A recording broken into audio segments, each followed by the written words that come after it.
Good evening, dear dreamers, and welcome to a world unveiled. I'm Nicole,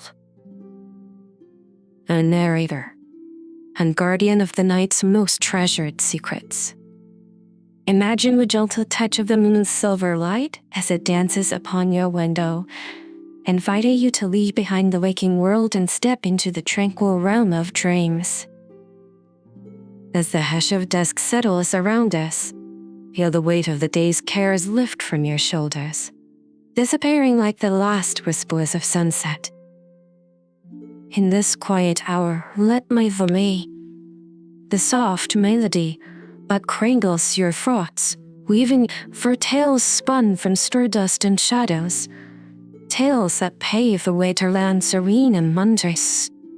With each word, let your mind drift further into relaxation, your breath deepening, your heart finding its restful rhythm. Here, in our shared sanctuary of story, the night holds a promise of peace and a lullaby of lore. So close your eyes, dear listener, and let the stillness of the night enfold you as we embark on tonight's journey to a world gently unveiled. Now, let us wander together into the soothing depths of our tale.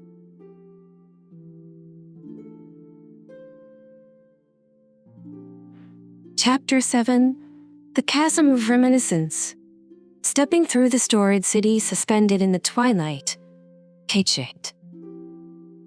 Caius' path led him to the edge of a vast chasm. It cut through the city like a silent testament to the power of memory and time. The Chasm of Reminiscence, as it was known to the inhabitants, was said to be the resting place of all memories, what had ever been and ever would be.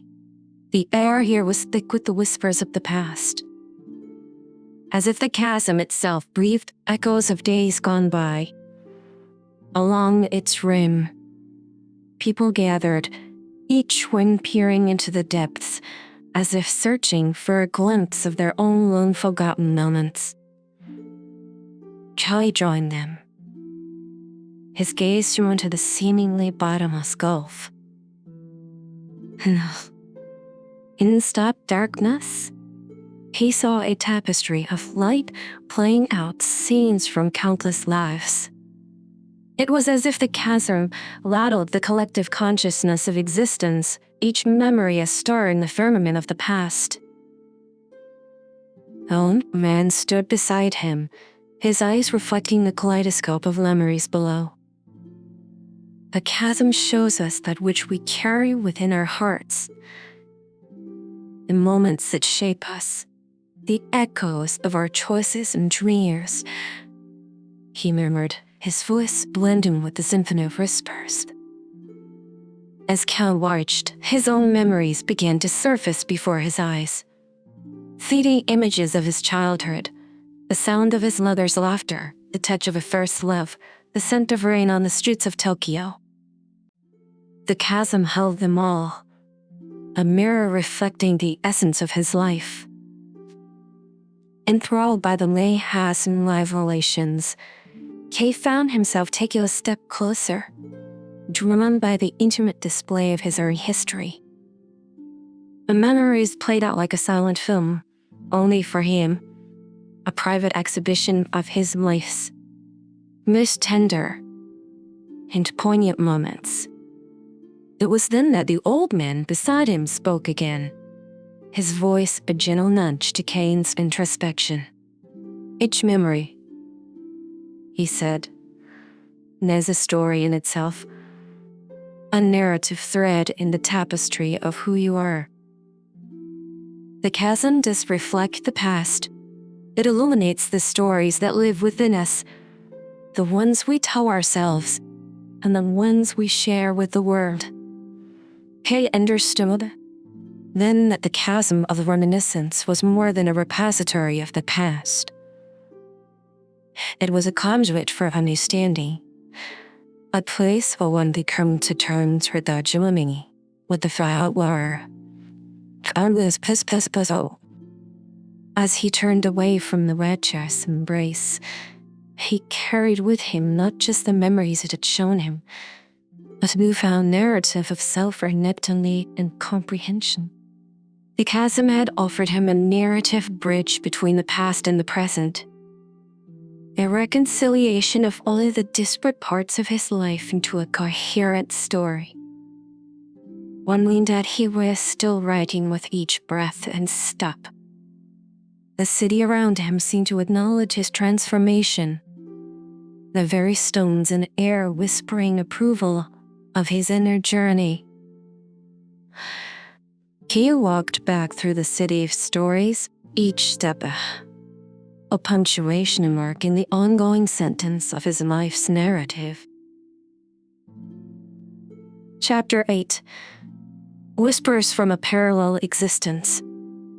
After leaving the depths of memory behind, Caius wandered through the city's labyrinthine streets, which seemed to pulse with a life of their own. Then the sudden pain turned, leading him to an unusual quarter where the air shimmered with a strange energy. Buildings here were not constructed of brick or stone, but of translucent materials that refract the light into myriad colors. He found himself in a plaza where people moved with an otherworldly grace, their forms flickering like images from a dream. They seemed to be living echoes of other lives, parallel existing, that resonated with Caius' own reality. Among the ethereal figures, Caius encountered a woman whose presence seemed to weave the fabric of the space around her. She introduced herself as a weaver of realms, one who could listen to the whispers of parallel existence. Caius and interpret their stories. The realms are many, she explained, and the stories they contain are as varied as the stars. Each choice, each path not taken, spins off a new thread in the grand tapestry of what might have been. As she spoke, the weaver's fingers danced through the air, and with each gesture, the whispers grew louder, weaving a complex auditory tapestry of lives and choices that mirrored and diverged from Caius' own experiences. The weaver's movements became a symphony, her fingers conducting the air as if it were an orchestra of possibilities. There was a vision of him as an artist, brush in hand, painting the emotions of the soul onto canvas. Another flicker revered him as a scholar, surrounded by ancient tomes, deciphering the secrets of the universe. Each existence was a note in the melody of what could be, a harmony of potential that Caius had never dared to explore. The weaver's eyes met his, deep and knowing, as if she could see the narrative threads of his heart. These are not just what-ifs, she said softly. They're a part of you, a reflection of the vastness of your being. In acknowledging them, you acknowledge the entirety of your existence, the full scope of the stories you hold within. The plaza and its spectral inhabitants faded away, leaving Caius alone with the weaver. He understood now that the parallel existences were not mere fantasies. They were integral to the story of his identity, each an unwritten chapter of a book with infinite pages. With a bow of gratitude to the weaver, Caius stepped back into the streets of the city, the whispers from the plaza echoing in his mind. He walked with a new awareness of the multitude of stories that lay within him. Each step a choice, each breath a declaration of his narrative sovereignty. Chapter 9. The silhouette results in twilight. The city of stories, now bathed in the gentle gloaming of twilight. Its edges softened and its colors deepened to rich hues of purple and blue. He found himself drawn to the city's grand park, a vast expanse of green, but whispered with the secrets of dusk. As he strolled along the winding paths, Caius was attentured by a clearing where silhouettes gathered beneath the canopy of stars emerging in the sky. They were dancers, their bodies moving with a grace that transcended the mortal coil, their forms blending with the encroaching night. The dance was a waltz, a three-step rhythm that resonated with the soul. Yearning for beauty and connection, the dancers moved in perfect harmony, their silhouettes casting long, elegant shadows on the grassy stage beneath them. Just as if the dance was a ritual, a sacred rite that honored the transition from day to night. Caius felt a pull in his chest, a desire to join the dancers and become one with the twilight to his song. A figure detached from the waltz and approached him, her hand extended in silent invitation. Her features were soft and indistinct, yet her eyes shone with a clarity that pierced the dimming light. The dancer with the luminous eyes guided Caius into the clearing. And, as he took her hand, a transformation began. His body melded with the twilight, and he became a silhouette himself, a figure etched against the backdrop of the evening sky. The music of the waltz swelled, a melody that seemed to be woven from the whispers of the wind and the soft murmur of the city at rest. Together they moved through the dance, the step and turn, a moment of closeness, then a graceful separation. The other dancers welcomed him without a word, their movements all language more profound than speech. The dance was a narrative written with bodies in motion, a story of the earth's daily passage from light into darkness. As they waltzed, Caius's partner whispered tales of the twilight in his ear, a time of magic and transformation where the veil between worlds grew thin, and the spirits of the day and the night mingled freely. The park around them came alive with these spirits, their forms glimmering in the half-light, their laughter a chime that accompanied the dance. The clearing became a world unto itself, a place out of time where the waltz was eternal, a yoke of movement and music that could have spun from the first twilight at the dawn of the world. He felt the weight of his thoughts and worries slip from his shoulders, carried away on the notes of the waltz. His dance partner, the silhouette now bright with starlight, twirled with Caius, her gone in a cascade of darkness that drank in the fading light. In her eyes he saw the reflection of the cosmos, the dance of celestial bodies that mirrored their own. As the waltz slowed, the dancers began to fade, their forms dissolving into the night air, leaving Caius alone with his partner in the center of the clearing. The music lingered for a moment longer before it too surrendered to the silence of the night.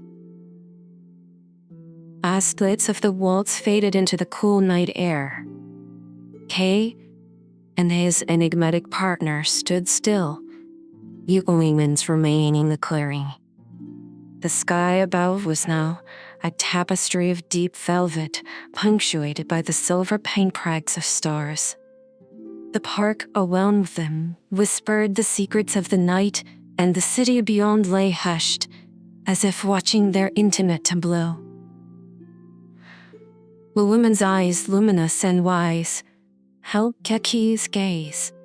In the waltz of the twilight, she spoke with a voice that seemed to echo from the stars.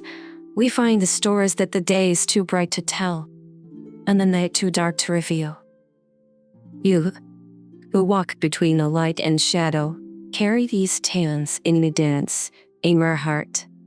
Her words resonated within Caius, a profound truth that connected the rhythm of the dance to the rhythm of his own life's narrative. He understood now that the waltz was more than a dance. It was a celebration of transitions, the moments that linger and the threshold between what was and what is to come. With a final turn, the wound released Cass's hand, and he watched as she stepped backward into the embrace of the night, her form becoming one with the darkness. As she vanished, a sense of serenity settled over Kay, a feeling of being part of something larger than himself, a participant in the eternal dance of the universe. The clearing was empty now, but the dance lived on in Katsame. Each step a word, each turn a sentence, each gesture a story whispered. By the twilight, he walked away from the park with a new cadence to his step, his heart waltzing to the silent symphony of the night. Chapter 10, The Oratorio of the Mechanical Avian.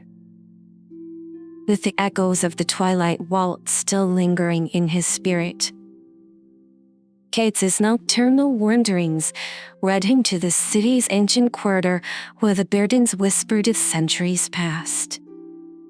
It was here, among the cobblestone streets and the ivy-draped facades, that he heard the first delicate chimes of an unseen oratorio. Drawn by the celestial music, Kay came upon an antiquated clock tower, its face illuminated by the moon's pale glow. The tower was known to the city's denizens as the Nest of Time, and atop its spire perched a mechanical avian, a marvel of clockwork artistry that sang the oratorio at the stroke of midnight, marking the pound. The bird was a creature of legend, wrought from bronze and silver, with wings that gleamed under the starlight. Its song was a composition that transcended the mere ticking of seconds and minutes. It was a hymn of the history of the city into a melody, a musical narrative that celebrated the flow of eras. He joined a small assembly of nighttime pilgrims who had gathered to witness the avian's performance. As the tower's clock marked the approach of midnight, a hush fell over the crowd, their breaths held in anticipation. And then, as the hour arrived, the mechanical avian came to life. Its wings unfolded with a symphony of clicks and whirs, and from its metallic beak poured forth a harmony so pure and pure, it seemed to crystallize the night air into a cascade of audible stars. As the mechanical bird sang, its oratorio resonated through the streets, winding its way into the hearts of all who listened. The melody told the story of the narrative, a narrative of triumphs and tribulations, of whispered loves and the echoes of footsteps. For a time, with each note, the avian wove the threads of individual tales into the grand tapestry of the city's collective memory. The crowd was still, each person lost in the reflections of their own story within the larger chorus. Kelly felt the music like a wind, a force that swept through the alleyways and over the rooftops, touching the silent tales hidden behind coolest doors and shuttered windows. The avian's wings beat in rhythm with its song. The mechanics of its creation, a perfect union of form and function, art and engineering. It was as if the clock tower itself breathed in time with the avian's hymn, the entire structure a living instrument played by the hands of time. Under the spell of the music, Kay began to perceive the layers of the city, as never before. The music was a key that unlocked the hidden narratives woven into the very stones and air of the place. He saw the joy of festivals long past, the sorrow of partings at the docks, the quiet determination of generations building lives within the city's embrace. Each story was a note, each slice a melody, and as the aria song reached its crescendo, Caius felt a profound connection to the city as it ran on. As the oratorio climbed towards its zenith, the mechanical avian's melody became a soaring declaration, a promise that every second was a birth of possibility, every minute a canvas of potential. The listeners stood entranced, the collective breath, a part of the music, their presence notes within the grand composition of the city's history. The birds' wings, now fully extended, shimmered with the majesty of the night sky. Each feather was a masterpiece of craftsmanship, reflecting the city's light back into the heavens. The song it sang was no longer just a sound, but a visual spectacle, a dance of shadow and illumination upon the clock tower's aged face. Caius, along with the gathered crowd, felt lifted by the Eve's hymn, their spirits buoyed by the birds' call to the stars. It was a reminder that the city was not just stone and mortar, but a living, breathing entity, its heartbeat measured by the ticking of the clock, its breath changing at the seasons. As the final notes of the oratorio rang out, the mechanical bird slowly folded its wings, the music lingering in the air like the scent of a rare bloom. The spell gradually lifted, and the crowd began to disperse, each person carrying with them a piece of the night's magic, a fragment of the city's song. Caius walked away from the nest of time with a sense of reverence, his steps echoing the rhythm of the confidence hymn. The city around him was the same, yet transformed in his eyes, every corner a stanza, every street a line of an unwritten verse in the ongoing saga of the urban landscape. Chapter 11: The Reflections from the Abyss of Mirrors. Carried by the lingering cadence of the mechanical avian's oratorio, Caius' steps guided him towards the heart of the city, where the streets spiraled into a district known as the Abyss of Mirrors. This was a place where the city's secrets were reflected and reflected, where every surface whispered of other lives and distant worlds. The Abyss was a quarter unlike any other, with walls, archways, and even the cobblestones beneath Caius' feet, fashioned from mirrors of every shape and size. The reflections captured within her were not mere duplications of the present, but glimpses into the myriad possibilities of existence. Caius found himself drawn to a particular mirror, grander and more ornate than the rest, that stood like an altar at the district's core. The images within it pulsed and shifted, revealing scenes that flickered at the edge of Caius' perception. It was as if the mirror was a portal to the many paths his life might have taken, each a reflection of a different choice, a different chance. A figure appeared beside Caius, her form mirrored 100-fold around them. She was the keeper of reflections, the guardian of the abyss. Her eyes, deep pools that seemed to contain all the words within the mirrors. "The reflections you see," she spoke, her voice a soft echo, "are fragments of what could be. They are the stories you carry within you, the untold, the unbelieved." The keeper of reflections gestured to the grand mirror, inviting Caius to step closer. As he did, the images within coalesced into clear vision scenes of Caius' potential lives played out in the glass. One reflection showed him as a musician, his fingers dancing over the strings of a violin.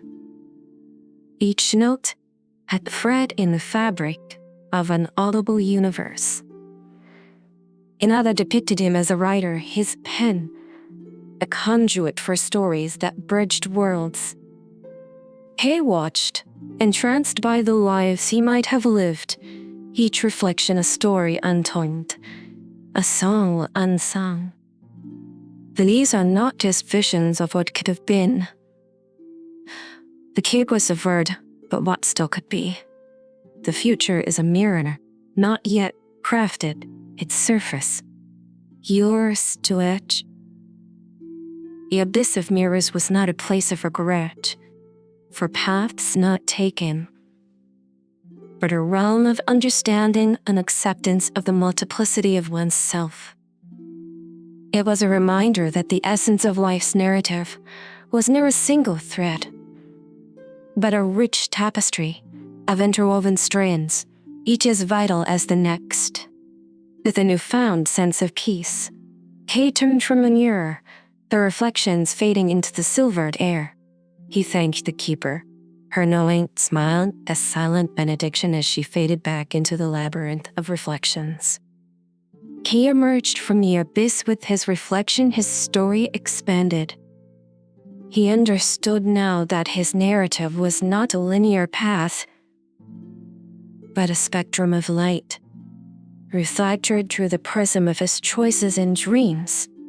The city awaited him, not just as a backdrop to his story, but as a reflection of it, a place where every street corner, every face, and every shadow was a part of the tale he was weaving with each step he took. Chapter 12. The quantum entanglement of a smile. With the myriad reflections of his potential self still shimmering in his mind's eye, Caius ventured toward the district of the city known as the Quantum Garden, a place where the usual laws of physics seemed to be gently rewritten by the hands of Caius and dreamers. The gardens were a mesmerizing mosaic of flora and fauna, where flowers hummed with bioluminescent danda, and the trees bore fruits of crystalline structures. Here, the concept of entanglement took on visible form, with faunas that shimmered with an interlight, weaving air in air de humanidad in a dance but spoke of the interinanentities of all things. At the center of the Quantum Garden stood a statue of a woman with a knowing smile, her expression enigmatic and serene. It was said that her smile held the key to understanding the entanglement of not just particles, but of stories and destinies. As Caius approached, he felt a vibration in the air, a harmonic resonance that seemed to emanate from the statue itself. A woman's smile seemed to beckon him, inviting him into the fold of quantum mysteries, offering answers to questions he had yet to ask. Around him, the garden's denizens moved with a grace that suggested they were aware of their place in the grand tapestry of the universe, each action a reflection of a larger pattern, each choice an echo across the vast expanse of space-time. Standing before the statue, Kay became acutely aware of the garden's pulse, a rhythm that throbbed in sync with the deepest workings of the cosmos. The smile of the statue, while seemingly alive, held a silent wisdom that whispered of the unity of existence, of the threads that bind the fabric of the universe in the cosmic loom. As if compelled by an unseen force, Kay reached out and touched the cool bronze of the statue's cheek. In that instant, a flood of understanding washed over him. He saw the garden not just as a physical space, but as a representation of the quantum field, a place where every element was entwined with another, where every bloom, every leaf, every droplet of dew was an extra was a quest.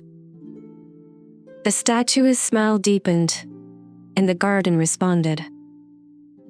Petals opened to reveal fractal patterns that mirrored the very structure of reality. The trees swayed and their branches traced patterns in the air, illustrating the invisible connections between all forms of matter and energy. Caius' mind reeled with the revelation that the entanglement went beyond the garden, beyond the city. It was a fundamental truth that underpinned all stories, all lives. Each person he had met, each story he had heard, was part of a grand, interwoven narrative, each thread as essential as the next, bound by the quantum entanglement of existence.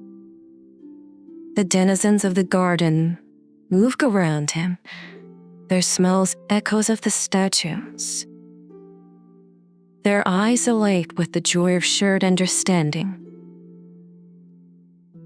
In their dance, he saw the dance of particles, the endless interplay of atoms and energy that composed the physical tapestry of the universe. As dusk began to settle over the quantum gardens, the bronze statue's smile seemed to cast a gentle glow, illuminating Caius' face with the soft touch of understanding. It was a moment of profound clarity, where the dance of particles and the dance of life harmonized in a silent symphony. The garden's denizens began to gather around Caius, and the statue formed a circle that pulsed with the collective heartbeat of their shared existence. They each took turns touching the statue, and with each contact, their eyes gleamed with the reflection of the universal dance, their smiles a testament to the entanglement that connected them. Caius realized that the statue's smile was a symbol of the joy found in the recognition of unity, the celebration of the bond that wove together the stories of strangers into a narrative of its parts. It was a smile that spoke of love and loss, of chance encounters and farewells, of every human emotion shared under the canopy of the cosmos. As the final rays of the sun dipped below the horizon, the quantum gardens transformed. The earth thrilled with the energy of invisible connections, the plants and pathways glowing with a radiant light that seemed to emanate from within. It was as if the garden itself was alive, aware of its place in the fabric of the universe, singing the song of the entangled with the night's embrace. Caius left the quantum gardens carrying the imprint of the smile in his heart. The city around him was a web of stories, each a glowing node in a network of life. He walked with a new sense of purpose, a new understanding of his role in the narrative. The smile of the statue, the entanglement, it became a part of him. A beacon guiding him through the quantum mystery of existence, reminding him that every person he met, every story he heard, is a reflection of the curse of the connectivity.